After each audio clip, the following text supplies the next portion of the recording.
City कोतवाली थाने में जिस तरीके से आज काफी सारी बच्चियां पहुंची हुई थी, स्कूल की बच्चियां थी, विजिट करने पहुंची थी और उन्हें इस बात की जानकारी पहुंचाना था कि आखिर थाना होता क्या है और थाने में क्या होता है।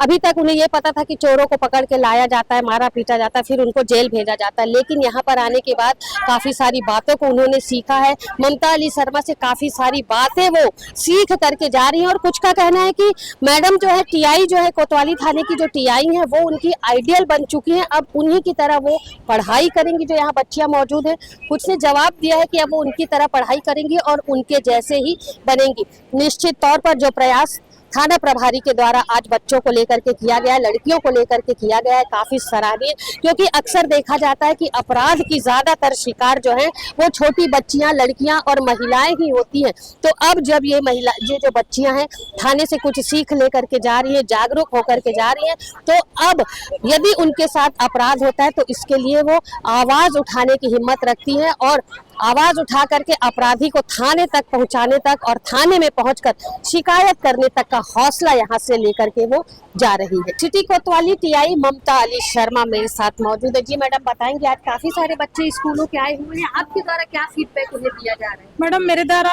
उनको ये समझाया जा रहा है कि पुलिस आपकी मदद के लिए है और आप थाने भ्रमण करिए ताकि आपके मन में थोड़ा भी डर हो तो वो दूर हो जाए और आप अकेले भी आकर के हमको अपनी प्रॉब्लम बता सके। इसी तारतम्य में बाल मित्र वाला जो होता है हम लोग का जो वरिष्ठ अधिकारियों के निर्देश पर होता है, इसीलिए आज इन बच्चियों को तुलेका स्कूल के बच्चियों को 11-12 की जो है जिनको भी जानना जरूरी है कि क्या सही है क्या गलत है, इसके लिए इनको थाना भ्रमण के लिए बुलाया गया था। आज जो बच्चे मौजूद है कुछ सवाल उन्होंने आपसे किए, कुछ जानने का प्रयास किया? हाँ, सबसे पहले यही जानने का उन्होंने प्रयास किया कि मैडम आप कैसे इस पद पर आई है और हमको भी बनना है पुलिस, तो हमको थोड़ा गाइडेंस करिए करके। ये सबसे ज्यादा सवाल इनका यही था। मेरी भी इच्छा थी, आपको मैं जब वर्दी में देखती हूँ ना तो मेरी भी इच्छा जागृत हो जाती। मेरा भी एक सपना था कि मैं भी वर्दी पहनूं, लेकिन चलिए ठीक है, जो काम कर रही हूँ वो भी समाज से जुड़ा हुआ ही काम है। अब आप ये आज तिलक स्कूल के ही बच्चे हैं या फिर और बच्चे भी आएंगे? ये ऐसा कुछ वो चल रहा है, अभियान चल रहा है? ये शुरुआत तो मैंने तिलक स्कूल से किया है और मेरे एरिया में जितने भी स्कूल हैं उन बच्चों को मैं चाहूंगी कि जरूर मेरे रहते थे एक बार भ्रमण कराऊं, उनके मन में जो भी डर है वो उनके मन से निकाल दूं।